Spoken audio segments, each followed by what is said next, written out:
in! Get back in!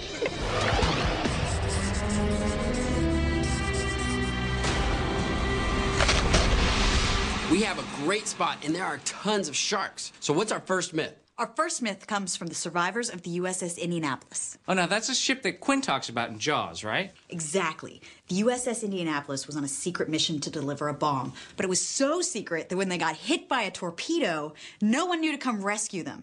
Now, some of the survivors claim that playing dead is what actually saved their lives because the sharks ignored them and went for the guys that were thrashing around. On July the 30th, 1945, the USS Indianapolis was torpedoed by a Japanese sub in the Philippine Sea. 900 crew went into the water alive. Just 317 survived. Joseph Droney was one of the fortunate few. But was it luck, or did Joe's strategy of playing dead whenever sharks were nearby keep him alive? Okay, so here's the plan. We chum the heck out of the water. We attract as many sharks as possible, and then you two jump in. Hope they like sushi. Oh, I hope they like Italian. Unlike with the unprepared crew of the Indianapolis, to make sure that the sharks don't nibble on a little belechi, Open that back up again, because each one of you gets a fish head in your pants.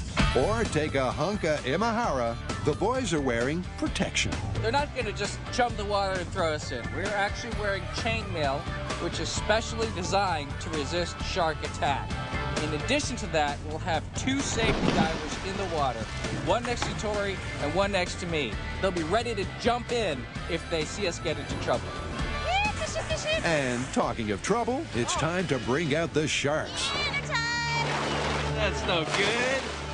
I have a very important role in this experiment. I'm going to be chumming the water with lots of delicious fish, bringing all the sharks in. And then I'm going to basically just check their behavior, see if they're more attracted to thrashing Tori or still Grant.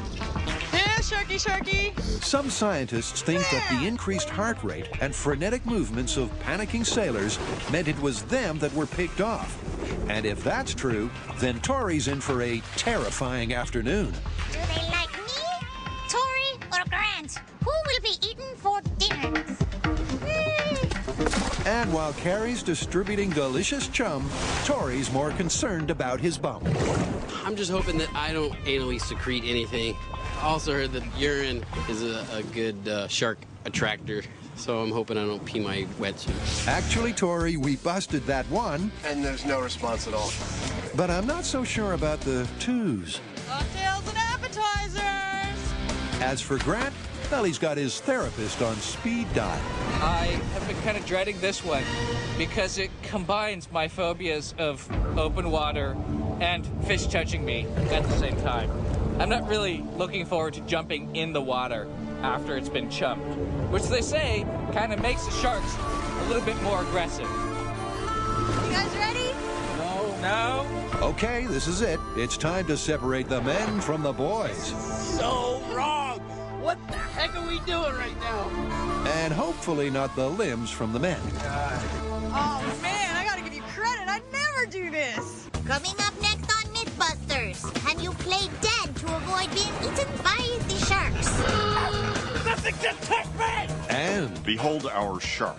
Adam and Jamie bring Bruce to life.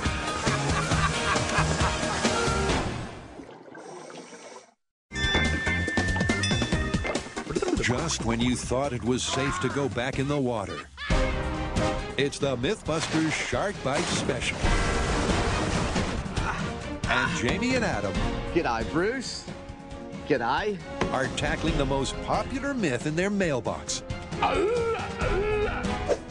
During the fearful frenzy of an attack, can you actually poke a shark in the eye before it's too late?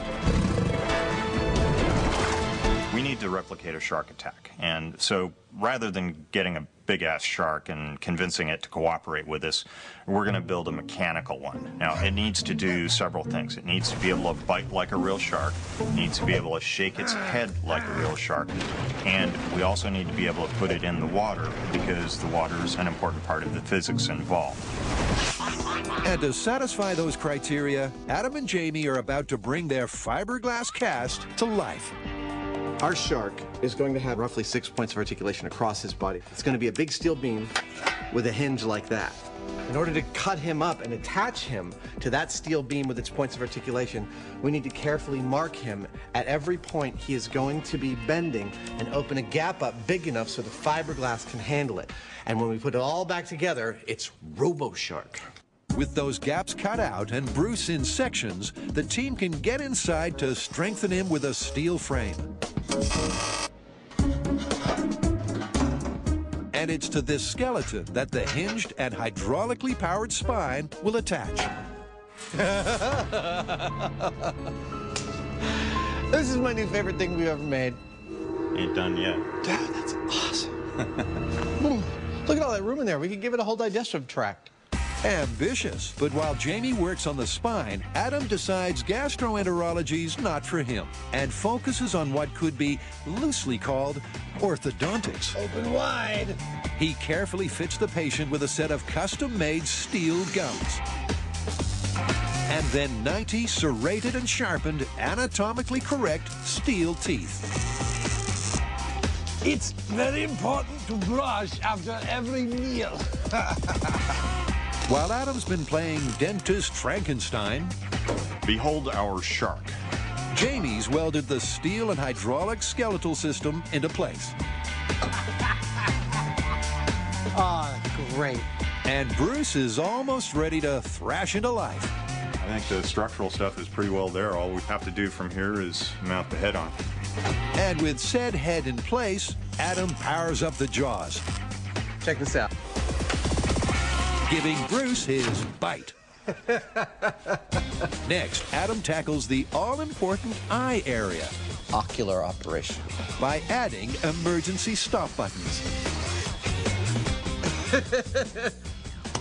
That's how you turn them off.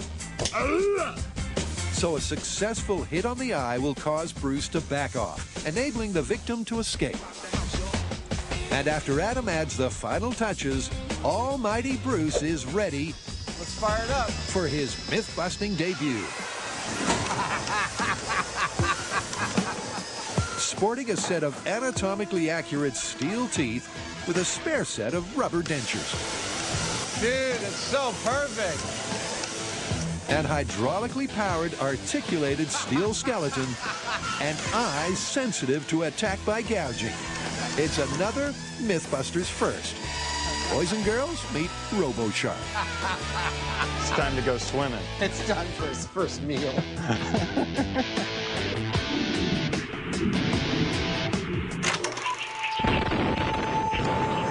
Stranded for 5 long days in shark-infested waters, Joseph Dronet claimed playing dead kept him alive when so many others perished.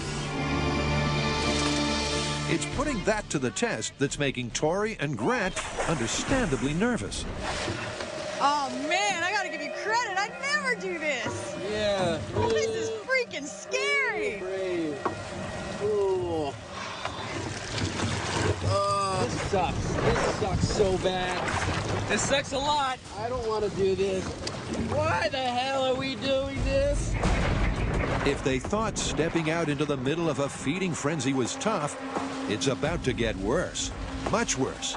Grant plays dead.